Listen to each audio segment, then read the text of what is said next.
Bonjour à tous, dans cette nouvelle vidéo je vais vous corriger le deuxième QCM sur la modulation d'amplitude. Donc le signal modulé S2T, dont l'allure est donnée ici. Et donc vous avez trois affirmations. Donc possède un indice de modulation de 0,6, une porteuse de fréquence 50 kHz, un modulant de fréquence 50 kHz. Donc il va falloir dire quelles sont les affirmations exactes et fausses. Donc au niveau déjà de l'indice de modulation. Donc on est sur le deuxième QCM, petit a. Donc pour déterminer l'indice de modulation, vous allez devoir déterminer, donc petit m, l'indice de modulation. Par définition, ça va être l'amplitude maximale moins l'amplitude minimale de votre signal modulé divisé par l'amplitude maximale plus l'amplitude minimale. Donc si on regarde notre graphe, l'amplitude maximale du signal, ici, est égale à 4 volts. De la même manière, l'amplitude minimale, ici, est égale à 1 volt. Voilà, donc si on fait l'application numérique, on va trouver donc petit m qui va être égal à donc, 4 volts moins 1 volt divisé par 4 volts plus 1 volt. Donc on va avoir un indice de modulation petit m qui va être égal donc à 3 cinquièmes. Et donc si on fait l'application numérique, on va trouver donc petit m qui va être égal à 0,6. Donc la première affirmation qui consiste à dire que ce signal possède un indice de modulation égal à 0,6, pardon. Donc c'est une affirmation qui est exacte. Donc je vais pouvoir cocher déjà cette première case. Ensuite, deuxième affirmation, donc petit b. Donc on va le traiter ici. Donc petit b. Ce signal possède une porteuse de fréquence 50 kHz. Donc pour déterminer la fréquence du signal porteur, il va falloir essayer de déterminer la période du signal porteur. Donc le signal porteur, c'est le signal haute fréquence que vous allez retrouver ici, hein, donc au milieu de votre signal modulé en amplitude. Donc la période du signal porteur, ça va être l'écart entre deux pics ici. D'accord?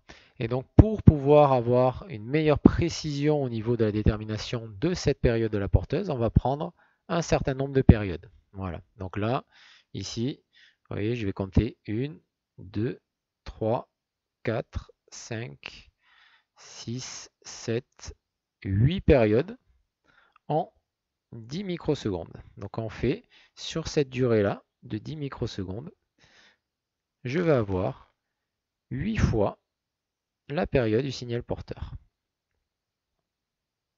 Voilà, donc ça c'est la première étape, on va écrire. Donc 8 fois la période du signal porteur va être égale à 10 microsecondes. Donc la période du signal porteur, ça va être 10 microsecondes divisé par 8. Et donc si on fait l'application numérique, la période du signal porteur, on va trouver 1,25 microsecondes. Donc ça c'est un résultat intermédiaire, hein. Donc TP égale 1,25 microsecondes, qui va nous permettre de déterminer la fréquence de la porteuse. Donc par définition, la fréquence du signal porteur va être égale à l'inverse de la période de ce signal porteur. Et donc on va avoir 1 divisé par 1,25 fois 10 puissance moins 6, hein, donc c'est des microsecondes. Et donc on va pouvoir calculer Fp. Donc si je fais l'application numérique, hein, donc 1 divisé par 1,25 fois 10 puissance moins 6, je vais trouver 800 kHz.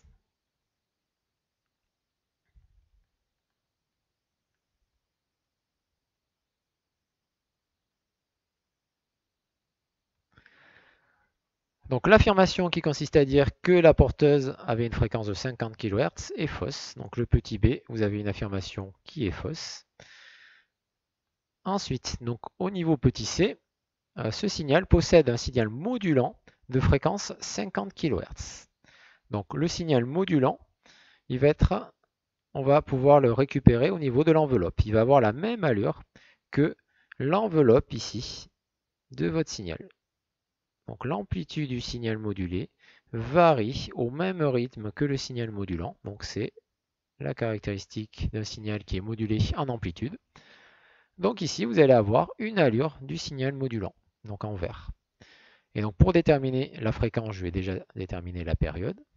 Donc la période de ce signal, donc je vais me positionner entre deux pics, enfin deux valeurs hautes. Donc je vais pouvoir mesurer la période du signal modulant. Donc on est ici entre 20 microsecondes et 40 microsecondes. Donc la période du signal modulant est égale à 20 microsecondes. Ce qui va me permettre de déterminer la fréquence correspondante. Donc la fréquence du signal modulant qui va être égale à l'inverse de la période. Donc il sera égal à 1 divisé par 20 fois 10 puissance moins 6. Et donc si on fait l'application numérique, on va trouver une fréquence du signal modulant qui sera bien égale à 50 kHz.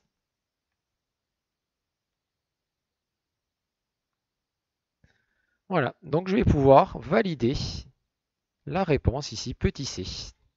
Ce signal possède bien un signal modulant de fréquence 50 kHz. Voilà, merci de m'avoir écouté et donc à très bientôt dans une prochaine vidéo et donc la correction du troisième QCM.